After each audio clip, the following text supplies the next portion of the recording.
मेरी तरफ से कोई एतराज नहीं है। आप बहुत पुराने राजनीतिक दल है भारत के, और दूसरा सरकार में बैठा हुआ दल है, लेकिन क्या हम शब्दों के चयन की मर्यादा राजनीति में बरकरार नहीं रख पाते, या फिर आपको लगता है कि इससे बेहतर चयन हो नहीं सकता था? चरण जी, देखिए, ऐसा है कि आपने भी देखा होगा पिछले कुछ दिनों के अंदर 2-3 गंभीर प्रश्न इस सरकार पर उठे हैं। हमारे एयर चीफ मार्शल ने प्रश्न उठाया कि हमें जो चीजें हैं वो समय पर नहीं मिलती है। ये बहुत बड़ी बात है जो किसी एयर चीफ मार्शल ने पहले कभी नहीं कही है। और हमारे जो सीडीएस है, हमारे सीडीएस ने जो बातें कही हैं, चाहे वो ब्लूमबर्ग के सामने कही या जो भी, उन्होंने इस चीज को एडमिट किया। ये नहीं कि कितने गिरे वो इंपॉर्टेंट नहीं है, उन्होंने कहा, लेकिन कहीं पर हमारी चूक थी, हमने दुरुस्त की है, उन्होंने कहा है। तो कहीं ना कहीं जो बात सरकार छुपाना चाहती थी वो सीडीएस के जरिए से बाहर आई है, और इसी तरह के प्रश्न जो है वो विपक्ष भी पूछ रहा है। ये सरेंडर की बातें करते, और ये कहते हैं कि कांग्रेस जब प्रश्न पूछती है तो हम सेना के विरोधी। चरण जी, राजनेता सरेंडर नहीं करते हैं, सरेंडर सेनाएं करती हैं, तो आपको भी पता होगा। और इस शब्द का जो असर है वो वहीं जाता है जहां जा रहा है। नहीं, कहीं नहीं जाता है। ये आपकी सोच है। राहुल गांधी जी ने सीधे कहा है कि नरेंद्र सरेंडर, उन्होंने ये नहीं कहा भारत सरेंडर, उन्होंने ये नहीं कहा इंडिया सरेंडर। देश का प्रधानमंत्री अगर सरेंडर कर रहा है तो मैसेज के क्या मायने? तो साथ में नहीं, ये आप गलत नैरेटिव ले रहे। मैंने आपको इतने सारे उदाहरण दिए, मैंने पहले ट्रंप के, अब मैं आपको उदाहरण दे देता हूं चीन के। आता हूं प्रदीप जी। मैं इतनी बात खाली पहले जोड़ना चाहता हूं कि ये कहते हैं, हम कोई सवाल पूछे तो कहते हैं कि सेना के खिलाफ बोल रहे हैं। जो इन्होंने इतने सारे सवाल कांग्रेस की सरकारों पर लगाए, 1948 का, 62 का, 71 का, तो क्या वो तब चरण जी, ये पैमाना कहां से है कि चलिए बकौल आपके बीजेपी ने गलतियां की तो आप भी गलती करेंगे? नहीं राजीव जी, अब आप सप्लीमेंट्री क्वेश्चन पूछने हैं ना, तो आराम से मुझे हर 10 सेकंड में मत टोकिए ना, मेरा उत्तर तो पूरा हो जाने दीजिए ना। बोलिए सर, बोलिए। मैं आपको भी समझ रहा हूं, सुनिए मेरी बात। और जिस तरह से चीन की मैं बात करना चाहता था, हम क्यों कहते हैं चीन के सामने ये सरेंडर है? चीन के सामने इसलिए सरेंडर है क्योंकि चीन ने हमको धमकी दी कि ब्रह्मपुत्र का पानी वो कम कर सकता है। नरेंद्र मोदी जी चुप है। चीन ने रेयर अर्थ मटेरियल्स का इंपोर्ट बंद कर दिया, प्रधानमंत्री जी चुप है। हम उसके साथ में ट्रेड 116-118 बिलियन डॉलर की करते, जिसका ट्रेड डेफिसिट है कम से कम 100 बिलियन डॉलर का। हम चीन को आगे बढ़ा रहे हैं, लेकिन चीन हमको लाल आंखें दिखा रहा है। प्रदीप भंडारी जी, जवाब दीजिए। सरेंडर आप लोग यहाँ कर रहे हैं। 10 सेकंड, ठीक है, 10 सेकंड।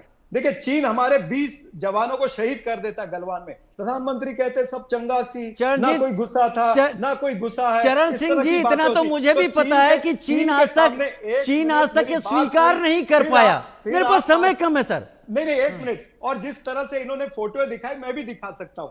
ये कौन है भाई? ये अमित शाह जी चीन की डेलीगेशन के साथ क्या कर रहे हैं, ये बताइए मेरे को। ये अमित शाह जी क्या कर रहे हैं, क्यों स्वागत कर रहे हैं? ये जेपी नड्डा जी अध्यक्ष होते हुए क्या मेमोरेंडम साइन करने जा रहे हैं भाई? ये बताइए। बीजेपी के ऑफिस में बैठे क्या एमओयू साइन हो रहा है आपका? ठीक है, बीजेपी के साथ में। प्रदीप जी, जवाब दीजिए। ठीक है, मैंने तस्वीरें देख ली। जुलूल बातें करोगे तो मैं भी उतनी बातें कर सकता हूं, उतनी तस्वीरें दिखा। ठीक है प्रदीप जी, अब जवाब दीजिए। राजीव जी, अरे डोकलाम के अंदर हिंदुस्तान की सेना ने चीन की हालत खराब कर दी। चरणजीत सिंह चापरा आपके शो पे ये नहीं बोल पाए, ये बोले कि भारत के जवान शहीद हुए। ये नहीं बोल पाए कि 30 से ज्यादा चीन के जो जवानों को हिंदुस्तान के जवानों ने हालत खराब करी, डोकलाम से चीन को पीछे हटना पड़ा। ये नहीं बोल पाए, नहीं बोल पाएंगे। नेहरू जी को 1962 में चीन के प्रति प्यार था, अक्साई चीन गिफ्ट कर दी। चरणजीत सिंह चापरा भी नेहरू हैंगओवर से नहीं हटे, और ये नहीं बोल पाए कि भारत के जवानों ने चीन को मुंह तोड़ जवाब दिया। बोले हमारे जवान शहीद हुए। ये इनकी डिफीटेड सोच है। दूसरी बात, ये बात करेंगे चीन की, जिन्होंने, हम जब 2004 में सरकार छोड़ के गए थे, चीन के साथ में ट्रेड सरप्लस था। 10 साल के अंदर कांग्रेस ने पूरा डेफिसिट क्रिएट कर दिया। आज की तारीख में हम चौथी सबसे बड़ी इकोनॉमी में, कांग्रेस ने 11वीं छोड़ के रखी थी क्योंकि इनका चीन के साथ इंटरेक्शन। सुन लीजिए, बढ़ो, बड़ा बनो, हम तो बड़ी इकोनॉमी नहीं बनेंगे, हम चौथी सबसे बड़ी इकोनॉमी बने। ये चीन के लिए सबसे बड़ा खतरा है। ये हमसे बात करेंगे पाकिस्तान की। ओपन चैलेंज करता हूं, 26/11 आतंकवादी हमले के बाद मैं उत्तर दूंगा। मैं आ रहा हूं साहब, सुन लीजिए। ये क्या बात करेंगे राष्ट्र प्रोटेक्ट करने की? 40 सर्जिकल 40 एयर सीरियल ब्लास्ट हो जाते थे देश के अंदर, और इनके डॉक्टर मनमोहन सिंह कहा करते थे हिंदुस्तानी आराम से रहो, सर्जिकल ब्लास्ट हो गया, अब वापस अपनी नॉर्मल जिंदगी के अंदर आ जाओ। ये थी इनकी सोच। आरएसएस की साजिश, पाकिस्तानी आतंकवाद को कहने वाली इनकी सोच थी। तो जिन लोगों ने इस देश की सिक्योरिटी के साथ हमेशा खिलवाड़ की, क्या बात करेंगे? और ये कोई नॉर्मल सवाल नहीं पूछ रहे। ये रहा राहुल गांधी का ट्वीट जो मैं आपको दिखाना चाहता हूं, क्योंकि मैं बिना फैक्ट्स के साथ नहीं आता। ये रहा राहुल गांधी का ट्वीट, अगर आप दिखाएं। ये बोल रहे हैं कितने जहाज गिरे, कितने जहाज गिरे। क्या ये एक राष्ट्रभक्त नेता का सवाल हो सकता है? ये एक देशद्रोही आदमी का ही सवाल हो सकता है, जो जंग के बीच में ये ऑफिशियली बताना चाहता है। सीडीएस की बात करते, सीडीएस ने तो बोला कि लॉसेस की बात मत करो, स्ट्रैटेजिक विक्ट्री की बात करो। स्ट्रैटेजिक विक्ट्री हिंदुस्तान को मिली है। ये एयर चीफ मार्शल की बात करते, बिल्कुल कांग्रेस के समय सवाल ही नहीं पूछ सकते थे, क्योंकि 10 साल तक कांग्रेस ने एक आर्टिलरी गन तक हिंदुस्तान की सेना के लिए नहीं खरीदी, एक बुलेट प्रूफ जैकेट तक हिंदुस्तान की सेना के लिए नहीं खरीदी। जिस रफाल के पीछे राहुल गांधी पड़े थे, आज उस रफाल ने पाकिस्तान के हालत खराब कर दी। तो ये लोगों की सोच देशद्रोही सोच है। ठीक है चरणजीत साहब, अब आप क्या कहेंगे इस जगह? मैं सीधी सी बात आपके सामने रखता हूं। क्या बीच ऑपरेशन के दौरान हम अपनी कमजोरी सामने रखें, या फिर दूसरे को यह बताएं कि हमने उसको कहां पर डेंट किया है? देखिए राजीव जी, इन्होंने 26/11 की बात की। मैं इनको बताना चाहता हूं, शायद ये भूल गए होंगे, तब ये बहुत छोटे होंगे।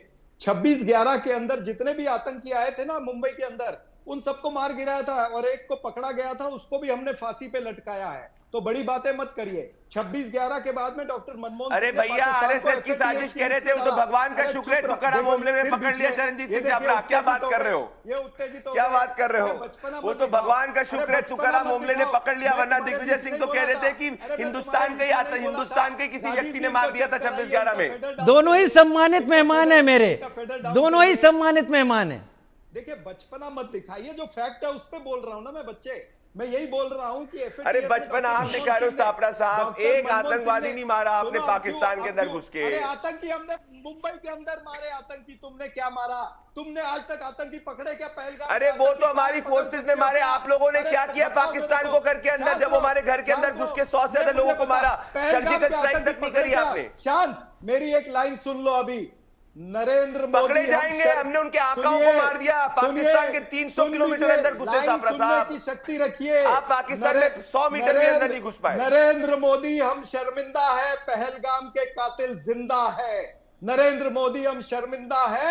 45 दिन के बाद नरेंद्र मोदी की सरकार में आर्मी जो है पहलगाम के ये कह के आप आर्मी के ऊपर अविश्वास जता रहे हो। शर्म आनी चाहिए तुमको, शर्म आनी चाहिए। आप आर्मी शर्म आनी चाहिए, आर्मी के ऊपर नहीं। कौन आर्मी? अरे हमने नरेंद्र मोदी के ऊपर सवाल उठाया, जो कहता है मेरे अंदर गरम सिंदूर है। अरे काय का नौटंकी करते हो?